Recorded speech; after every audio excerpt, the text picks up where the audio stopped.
बचपन से जो है ये बात हम लोग सुनते हुए आ रहे हैं कि जल ही जीवन है। इसके बावजूद जल संकट के ऊपर जब भी चर्चा होता तो मैक्सिमम लोग जो है खामोश हो जाते हैं। आपको पता होगा कि हमारे देश में जो है मैक्सिमम जगह पे जो है जल संकट आ चुका है। हमारे राज्य बिहार के बारे में बात करते हैं तो बिहार में भी जो है जल संकट का शुरुआत हो चुका है। और जल संकट को वही आदमी अच्छा से समझ सकता है जो रियल मायने में जो है जल संकट से जूझ रहा है। एक किसान से जाकर के पूछिए कि वर्षा समय पे नहीं होती है, आसपास के नदी नाले सूख जाते हैं, ग्राउंड से जो है पानी नहीं निकलता, उसके बाद खेती करना जो है कितना कठिन होता है। और आप चाहे कितना भी डेवलपमेंट कर ले, बिना खेती बाड़ी के जो है किसी भी इंसान का जीवन जो है इस पृथ्वी पे संभव नहीं है। तो जल संकट को वो अच्छा से समझता जो इस चीज को फेस कर रहा। हम चाहेंगे कि आपको भी जो है जल संकट को लेकर के एक बार चर्चा करना चाहिए, सोचना चाहिए कि ये जल संकट जो है कितना बड़ा मुद्दा है और अगर इस पे समय रहते हम लोग ध्यान नहीं देते हैं तो आने वाले समय में जो है ये हमारे लिए कितना ज्यादा घातक हो सकता है।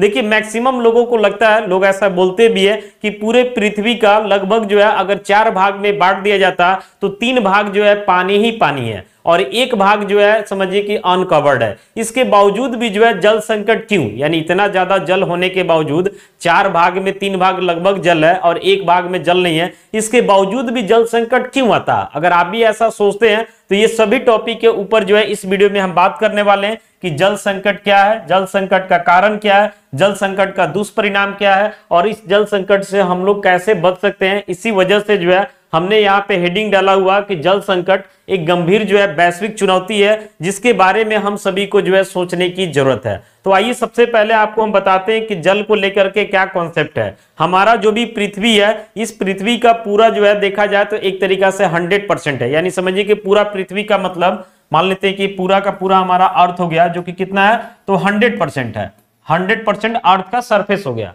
अब इस 100% में जो है 71%, 100% का 71% का मतलब हुआ कि लगभग अगर इसको 4 भाग बांट देते हैं तो इस 4 भाग में लगभग 3 भाग हो जाता है, लगभग, क्योंकि 75 रहता तो एग्जैक्ट 3 हो जाता, 71 है यानी लगभग 3 भाग आपका हो गया जिसपे पानी है। तो समझ रहे ना कि ये पूरा धरती हो गया, धरती का सरफेस हो गया, समझ रहे ना, और इसका 3 भाग जो है पानी से भरा हुआ और 1 भाग जो दिखाई दे रहा है इसमें पानी नहीं है। इसके बावजूद भी जो है जल संकट क्यों आ जाता है। सोचने वाला बात है कि जब पानी इतना ज्यादा है फिर जल संकट क्यों। तो समझिए इस बात को। सबसे पहले तो देख लीजिए कि पूरे पृथ्वी का 71% भाग पे जो है कहीं ना कहीं पानी है। अब हम बात करते हैं कि इस 71% जो भी पानी है अब पूरे पानी में हम आ जाते हैं। तो जितना भी पानी हमारे पास है उस पूरे पानी को 100% मान लेते हैं। अब उस 100% पानी में जो है 97%, छोटा मोटा डाटा नहीं है, यानी समझिए कि पूरे पानी का 97% पानी ऐसा है जिसमें कहीं ना कहीं जो है साल्ट मिला हुआ है, यानी कि उसको साल्ट वाटर बोलते हैं। यानी ऐसा समझिए कि पूरा पानी अगर हमारे पास 100 लीटर है मान लेते हैं तो उसमें से 97 लीटर पानी ऐसा है जिसमें कि साल्ट मिला हुआ है और जाहिर सी बात है कि उस पानी को आप इजिली नहीं पी सकते हैं। समझ रहे ना। अब बच गया 3% पानी। अब ये जो 3% पानी है यही फ्रेश वाटर है जिसको हम पी सकते हैं।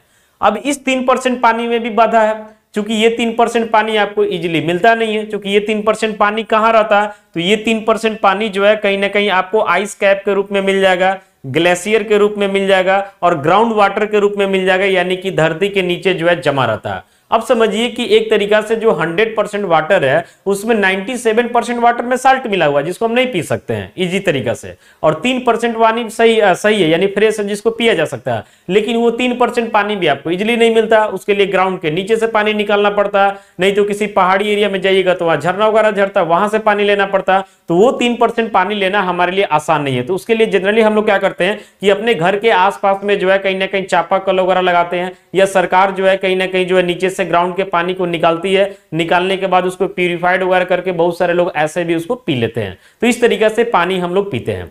अब हम बात करते हैं कि आखिर इतना ज्यादा पानी है इसके बावजूद भी जो है जल संकट का चर्चा क्यों हो रहा था। इस बात को तो आप देख लिए कि पानी भले ही ज्यादा है लेकिन उसमें प्योर वाटर कम है। तो हालांकि 3% है, 3% भी डाटा कोई कम नहीं है। अब होता क्या है कि धरती के अंदर का हम बात करते हैं तो धरती के अंदर ऐसा लगातार पानी नहीं मिलता है। जैसे कि मान लेते हैं कि ऊपर हमारी अर्थ का सरफेस हो गया तो हो सकता है कि इसके नीचे अगर हम 50 फीट 100 फीट 200 फीट जाते हैं तो यहाँ पे कुछ पार्ट मिलता है, यहाँ पे पानी रहता है। अब ऐसा नहीं कि यहाँ पानी है तो जस्ट इसके बगल में भी रहेगा, ऐसा नहीं हो सकता है कि यहाँ इसके ऊपर ही पानी हो जाए, हो सकता है कि यहाँ 500 फीट नीचे आने के बाद पानी मिलता है। यानी ऐसे नहीं सोचना है कि नीचे पूरा पानी का लेयर बना हुआ और उसके ऊपर धरती है, ऐसा पॉसिबल नहीं है, नहीं तो पता चलता धरती गल करके गिर जाता, ये पॉसिबल नहीं है, समझ रहे ना। तो इस तरीका से पानी रहता है। अब हम लोग इसमें चापाकल वगैरह डालते हैं और इस पानी को खींचना शुरू कर देते हैं। तो जाहिर सी बात है कि आज के समय में पानी लोग काफी तेजी से यूज कर रहे हैं। बहुत सारे लोग जो है जहां कम काम में उनका काम हो जाना चाहिए 1 लीटर में, वहां पे लोग 100 लीटर का यूज कर लेते हैं। इस तरीका से पानी हम लोग तेजी से नीचे का खींच ले रहे हैं।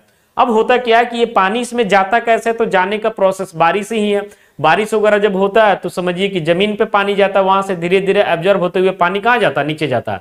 तो जरा सोच करके देखिए कि जिस रेशियो से हम लोग पानी को खींच रहे हैं, क्या उस रेशियो के साथ पानी नीचे जा रहा है? तो इसका आंसर है नहीं, क्योंकि हम लोग अर्थ के जो है मैक्सिमम एरिया को कहीं ना कहीं रोड से, बिल्डिंग से और भी बहुत सारे कंस्ट्रक्शन से ढक लिए हुए हैं, और पानी जो है सब जगह जो है लग नहीं पा रहा, और जहां लग भी रहा वहां पानी धीरे धीरे नीचे जा रहा, तब तक उससे तेजी से हम लोग पानी को क्या कर ले रहा है, खींच ले रहा है, और इसी वजह से जो है जल संकट आ रहा है। और जाहिर सी बात है कि हम लोग जो पानी खींचते हैं ये पानी कहीं ना कहीं अर्थ पे ही आता है, और ये पानी इवेपोरेट होकर फिर से जाके बादल बन जाता है। अब वो बादल जाके कहां बरसेगा इसका भी कोई गारंटी नहीं है, समझ रहे ना। मान लेते हैं कि यहाँ का सामान निकला यहीं रहेगा तब ना दिक्कत नहीं होगा। अब यहाँ का सामान निकला कहीं और चला गया जहां जरूरत ही नहीं है, तो उस सिचुएशन में यहां तो प्रॉब्लम आ जाएगा ना। इसी वजह से जल संकट का प्रॉब्लम है। ओवरऑल वाटर जितना था उतना आज भी है और फ्यूचर में भी उतना ही रहेगा, लेकिन होता क्या है कि यहां जो है ज्यादा खपत है, इस वजह से यहां पे क्या आ गया, तो कमी आ गया। तो कुल मिलाकर के ऐसा समझिए कि अगर पानी को हम लोग जरूरत से ज्यादा यूज करेंगे तो भी ये स्टोरेज खत्म होगा, और साथ में इस बात को भी ध्यान रखना होगा कि पानी नीचे जाना चाहिए। और पानी नीचे जाने के लिए हमारे घर के आसपास में जो भी चीज है,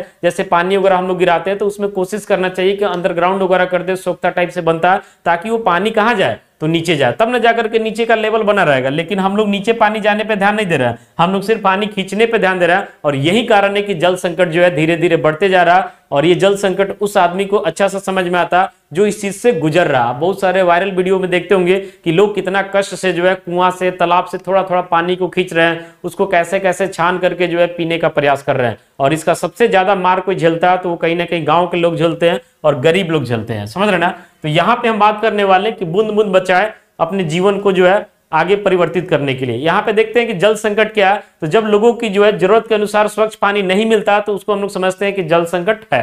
कारण क्या है, तो अत्यधिक दोहन, यही जरूरत से ज्यादा पानी खींचना, जलवायु परिवर्तन यानी वर्षा समय पे नहीं होना, वनों की कटाई करना, हम लोग बड़े मात्रा में जो है पेड़ पौधों की कटाई कर रहे हैं, जिससे हमारा नेचर कहीं ना कहीं डिसऑर्डर हो रहा, और प्रदूषण बढ़ने के कारण भी जो है ये सब चीज डायरेक्ट या इनडायरेक्ट रूप में जो है इफेक्ट पड़ता है। अब इसका दुष्परिणाम क्या है, तो पेयजल की जो है कमी हो जाएगी, कृषि प्रभावित होगा, क्योंकि कृषि पूरा का पूरा पानी के ऊपर डिपेंडेंट होता है, बहुत सारा बीमारी से हम लोग गुजरेंगे। समाधान के बारे में बात करते हैं तो जो भी वर्षा का जल है उसको संचय करना होगा, उसको रीयूज करना होगा, और पॉसिबल हो तो उस पानी को नीचे भेजने का व्यवस्था करना होगा। पानी का जो है विवेकपूर्ण उपयोग करना होगा, जितना जरूरत है उतना यूज करें, वेस्ट करने का जरूरत नहीं है।